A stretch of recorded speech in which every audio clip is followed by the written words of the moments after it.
Alors retournons dans notre image taille de l'image pour revenir un petit peu sur ces informations. Alors la taille de l'image que nous avons là, elle est en mégaoctets. Comme je vous le disais tout à l'heure, elle est en mégaoctets.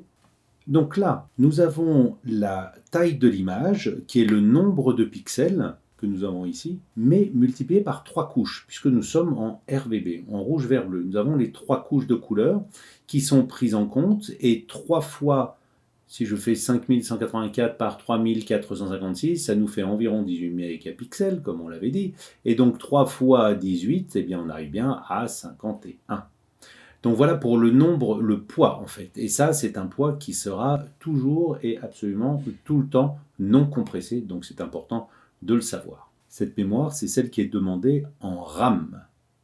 Donc vous imaginez bien que plus vous avez de documents ouverts Photoshop, plus ça va solliciter la RAM de votre bécane.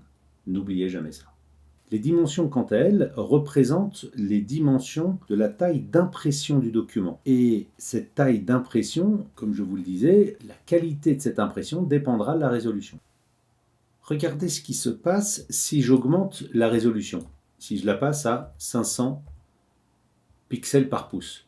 Comme vous avez pu le voir, ça change la taille de l'image, mais pas sa dimension.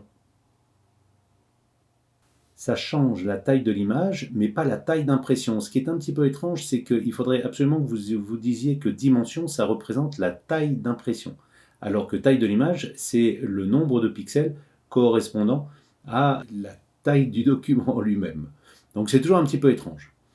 Donc là, on s'aperçoit que j'ai augmenté la résolution, donc ça augmente le nombre de pixels global.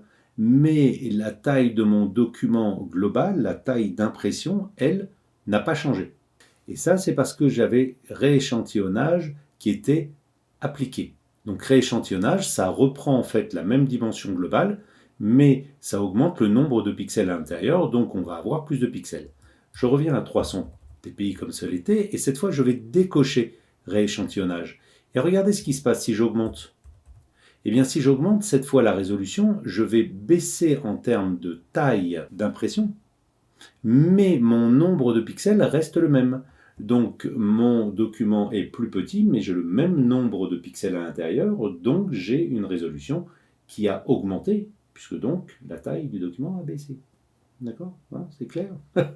C'est un petit peu étrange, mais c'est une notion qui est vraiment fondamentale quand vous voudrez redimensionner vos documents ou changer de résolution.